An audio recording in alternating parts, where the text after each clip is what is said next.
Salut à tous et bienvenue sur ValetPL Multi-TCG. Comment ça va les fous? Moi ça va très très bien. On se retrouve pour le traditionnel classico bingo top carte d'essai, top carte pour le Duel Commander de l'extension Edge of Eternities ainsi que des cartes qui sont dans les Commanders. Mais petite exception pour cette vidéo, eh bien, il n'y a aucune carte des Commanders parce que je n'en ai trouvé aucune parmi les nouvelles cartes qui puissent être jouées pour le Duel Commander. En tout cas selon moi, je me trompe peut-être, il y a beaucoup de lignes de texte, peut-être que je suis passé à côté de certaines, mais grosso modo, j'ai trouvé qu'elles coûtaient cher pour des effets pas assez intéressants, donc il n'y en a pas. Il y a des reprints évidemment qui sont bien en Duel Commander, mais les reprints on s'en fiche un petit peu. Là, je vous parle des nouvelles cartes. Avant de commencer, vous mettez le petit pouce bleu, le commentaire, vous vous abonnez parce que ça fait plaisir. Ce qui fait plaisir aussi, c'est les sponsors, comme la belle carte. Avec le code ValetPL 2025, vous avez 5% de réduction sur votre panier quand vous l'utilisez pour la première fois. Ça régale. Merci également à GameGenie qui nous soutiennent tout au long de l'année 2025. Si vous souhaitez nous soutenir, vous pouvez soutenir ceux qui nous soutiennent en consommant les produits GameGenie près de votre revendeur favori. Et si vous voulez passer une tête sur Vogt, c'est tout simple, vous tapez la belle carte dans le code quand vous créez votre compte, ça vous donne 10 € totalement offerts et vous pouvez les dépenser chez nous, mardi, jeudi, dimanche à partir de 19 h, on se régale. Et c'est toutes les semaines. On est parti pour ce top. On commence par Tezzeret. Tezzeret, le capitaine cruel, Planeswalker A3, incolore, donc il peut se mettre dans n'importe quel deck. Mais voilà, ne le mettez pas dans n'importe quel deck. Il arrive avec 4 marqueurs loyauté. À chaque fois qu'un artefact qu'on contrôle arrive en jeu, on met un marqueur loyauté sur Tezzeret, parce qu'il n'a pas de plus. On est obligé de le faire grossir, on va dire, avec des arrivées en jeu d'artefacts. Pour 0, on dégage une cible artefact ou créature, et si c'est une créature artefact, c'est encore mieux, on lui met un marqueur. Moins 3, on va chercher dans notre bibliothèque un artefact qui coûte 1 ou moins. On le met, on le révèle évidemment, on le met dans notre main, puis on mélange. Et moins 7, on gagne un emblème qui dit que au début du combat pendant notre tour, on met 3 marqueurs +1/+1 sur un artefact ciblé que l'on contrôle. Si ce n'est pas une créature, il devient une créature artefact 0/0 robot. Pendant que je vous en parle, je vous mets le petit skin parce qu'il n'est pas dégueu. Pourquoi je mets ce Tezzeret dans le top? Alors ça ne va pas dans tous les decks, hein. Je pense que ça va que dans certains decks, notamment les decks à base artefact qui ont besoin d'un tuto supplémentaire. Vous avez un artefact, un Planeswalker pardon, qui va faire un tuto sans mourir, et ensuite quand vous allez jouer les artefacts potentiellement à 0, vous allez pouvoir le remonter assez rapidement pour peut-être refaire un tuto le tour suivant. Donc c'est assez fort, c'est très lent par contre dans la tempo, 3 mana en rituel tuto, un artefact qui coûte 1 ou moins, c'est pas incroyable. Heureusement qu'on a de super artefacts à tuto qui coûtent 1 ou moins, sinon ce serait mi-figue. Le 0 peut permettre de faire des bêtises également, hein, dégager un artefact ou une créature, notamment des artefacts qui font du mana, ça peut permettre un peu d'exploser en mana pour faire des bêtises. Et sinon on peut grossir des créatures artefacts comme des petits top terres pour aller justement mettre des points petit à petit. On peut dégager une créature qui est déjà dégagée pour lui mettre un marqueur avant la phase d'attaque si besoin. Je trouve que ce Tezzeret, il fait plein de choses sympas. Ça m'étonnerait honnêtement de jamais le voir jouer dans aucune decklist. Ça m'étonnerait pas par contre de le voir jouer que par-ci par-là dans des decklists style, je sais pas, un mono blanc qui a besoin vraiment de tutoriser des artefacts comme Pince-Crâne. Ou alors un deck style Sai qui a besoin justement de ce genre d'effet et de tuto et qui marche bien avec le plan de jeu. C'est une très bonne carte, en plus que si vous faites le 0 et que vous mettez les artefacts à côté, c'est très dur d'aller chercher le Tezzeret dès le tour 3, il peut avoir beaucoup de points de vie, et il dégage une créature qui peut le protéger, donc c'est assez intéressant pour plusieurs raisons. On continue avec le confinement holo-solide, je crois que j'ai trié par couleur, si c'est pas le cas, my bad. Pour un petit mana blanc, on enchante un artefact qu'on contrôle, on va exiler une cible, créature qu'un adversaire contrôle jusqu'à ce que cette aura quitte le champ de bataille, et le permanent enchanté, donc l'artefact enchanté à parade 1. C'est une super gestion pour un seul petit mana blanc, dans les decks qui peuvent l'accueillir évidemment, donc qui ont une grosse base artefact, mais on le voit maintenant, il y a beaucoup de decks qui ont une bonne quantité d'artefacts, notamment par exemple Cloud, qui est le deck le plus performant dans les tops de Duel Commander.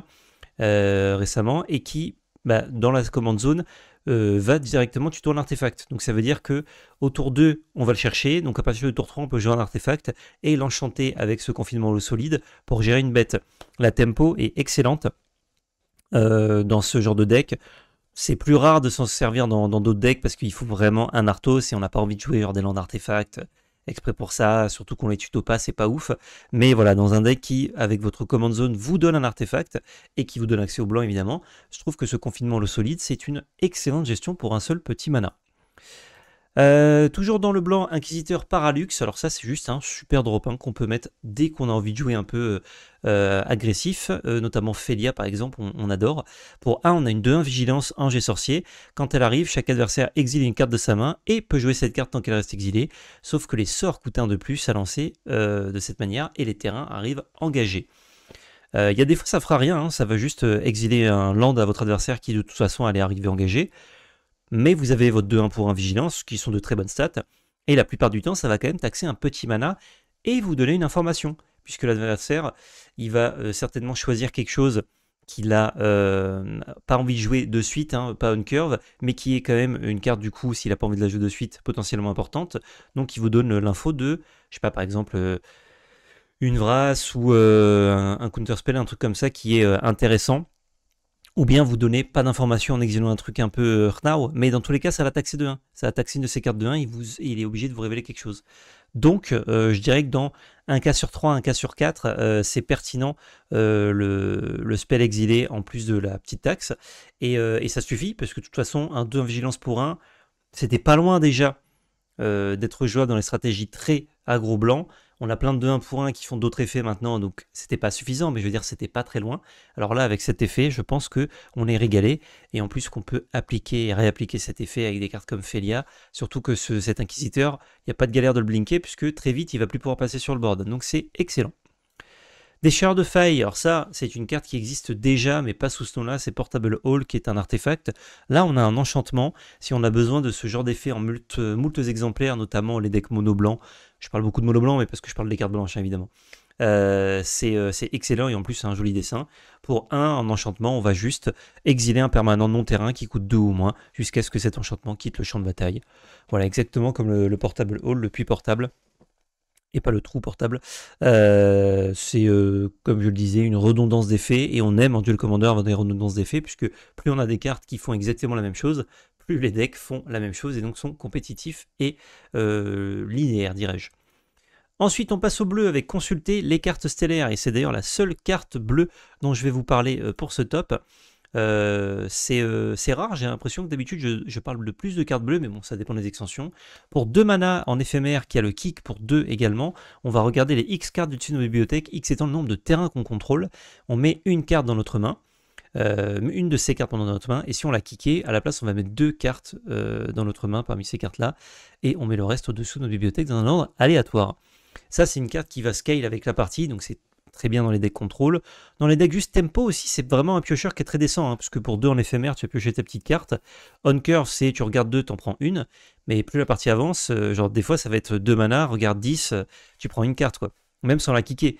Et c'est d'ailleurs ça qui est intéressant avec cette carte, c'est que ce qui est intéressant, enfin ce qui est bien, c'est que ça scale avec vos lands, et que le kick, c'est juste pour être gourmand de piocher une carte de plus, mais quand vous regardez 10 globalement, et que vous allez prendre la meilleure carte sur les 10, que vous piochez pas votre deuxième, c'est pas grave. Donc quand vous êtes un petit peu rêche en mana et que vous avez besoin de trouver quelque chose particulièrement, eh ben vous pouvez la jouer. Et quand vous êtes à l'aise et que vous jouez ça fin de tour adverse, pareil, vous lui mettez ça dans le groin et vous faites une très jolie value en plus de creuser très loin. Si vous faites une mana death, vous êtes deg. Pire des cas, c'est 2 mana pioche 1 parmi 2, ou 4 mana pioche 2 parmi 4 en éphémère, ce qui est déjà un ratio très correct pour jouer en Duel Commander. Il y a des cartes qui font mieux si c'était que ça, mais genre pour avoir un effet supplémentaire de pioche, c'est très bien. Donc on est régalé. Ensuite, on passe au noir, et je crois que c'est la seule carte noire également de ce top, le charme de l'Arcanomie. Pour 3 mana noirs en éphémère, on va choisir un effet parmi 3, soit exiler une cible créature Planeswalker, soit renvoyer une ou deux cartes de créature ou de Planeswalker dans notre main, donc on a quand même un bon choix, soit mettre 2 marqueurs sur plus un sur une créature qu'on contrôle, et elle acquiert le lien de vie. Les effets ne cassent pas 3 pattes un canard pour 3 mana noirs, ça c'est vraiment pour des decks mono noirs, mais ils existent les decks mono noirs en Duel Commander. Ce charme de l'Arcanomie, du coup, je le vois bien dans ces decks-là qui peuvent le caster sans problème, c'est juste un spell à 3, il n'y a pas la contrainte des 3 mana colorés. Je vous mets le petit skin hein, pendant qu'on parle, il est quand même assez sympa. Soit gestion, soit value, soit tricks de combat, / gain de points de vie contre aggro. Il n'y a rien d'incroyable, mais il n'y a rien de mauvais. Genre, peu importe le deck que vous allez affronter en jouant mono noir, vous allez avoir soit des cibles exilées, soit besoin de gagner des points de vie pour la race contre aggro, ou juste pour pas mourir, soit faire de la value contre contrôle, pour reprendre des cartes qui vous a géré. Donc pour moi, ce charme de l'arcanomie, ce serait assez fou qu'on le voit pas jouer. Bon, peut-être que les places sont trop chères en mono noir, mais quand t'es monocolore, généralement, t'as pas accès aux pools qu'ont les autres decks, donc je pense qu'il y a la place.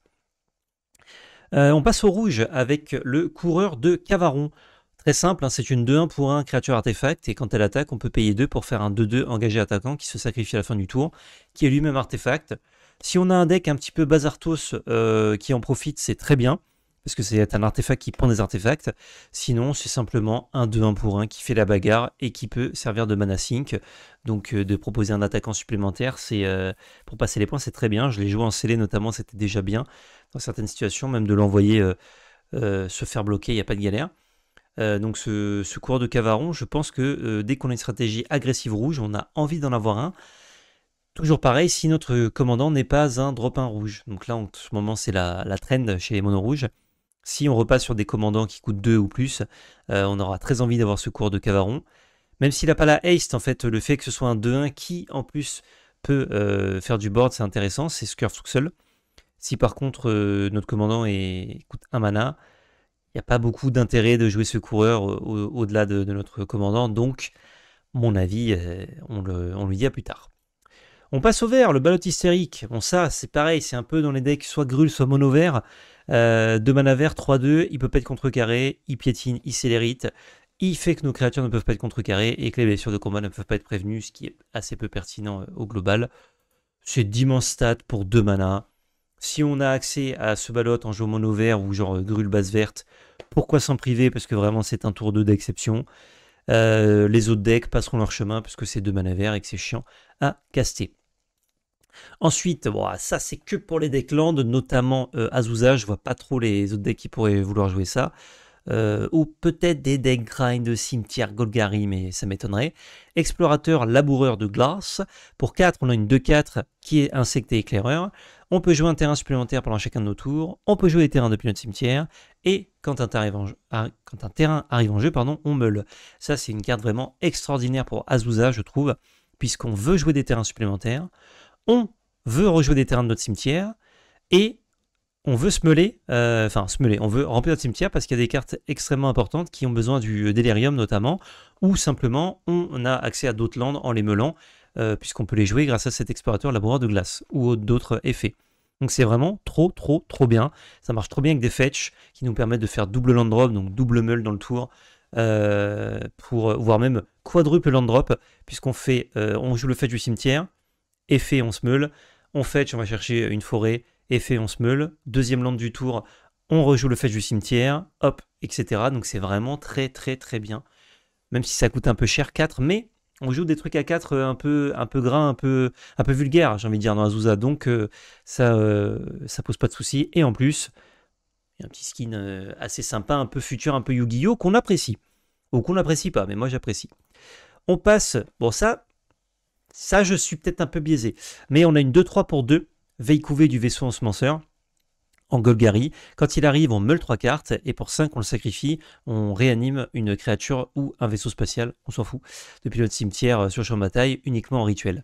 Ça ne lui donne pas de marqueur fatalité ou autre, c'est juste 5 mana réanimation, c'est assez cool. Pourquoi je vous parle de ce Veille? C'est quand même un bon body qui meule 3, et qui se recycle plus tard.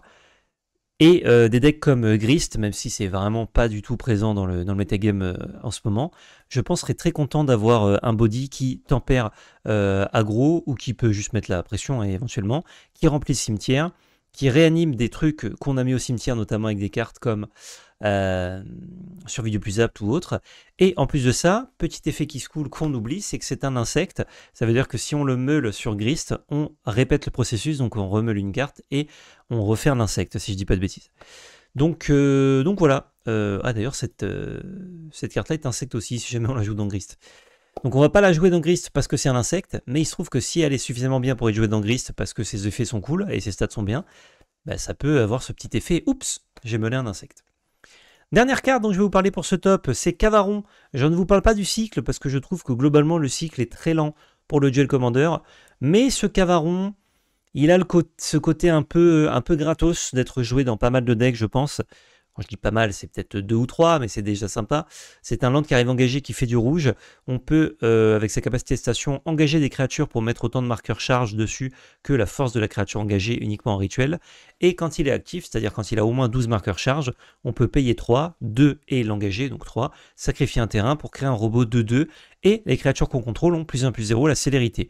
Donc soit on crée une 3-2 haste en plus de buffer tout notre board, soit on le fait fin de tour adverse simplement pour avoir des 2-2 qui vont pouvoir attaquer et recycler du coup les petits terrains un peu inutiles qu'on a.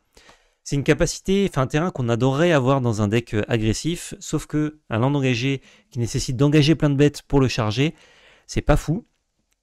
Par contre, petit effet qui se coule, c'est que très vite dans Mono-Red actuellement, notre board ne peut plus passer. Donc, c'est une manière de recycler notre board en l'engageant pour mettre des marqueurs dessus. Mais le côté arrive engagé, c'est trop pénalisant pour les sorties de Mono-Red qui ont besoin de curver. Donc je crois que ça l'élimine.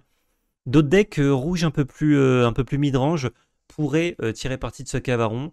Honnêtement, je suis pas du tout sûr que ce sera joué en duel commander. Mais il y a le côté... Ah, il y a 2 fois le même skin. Il y a le côté un peu gratuit, vous voyez, ça vous prend un slot de land qui, en late game, peut faire de la value. Peut-être qu'on préférera juste des terrains qui arrivent dégagés et qui peuvent faire des bêtes qui sont moins intéressantes. Hein. C'est quand même des 2-2 et +1/+0 à votre board. Hein. C'est quand même très fort comme effet, mais peut-être qu'on préfère un truc qui arrive d'étape et qui fait forcément une créature, pas besoin de charger tout. Je sais pas trop. Je sais pas trop. Je m'en serais voulu de pas le mentionner parce que je trouve la carte intéressante si jamais elle est jouée.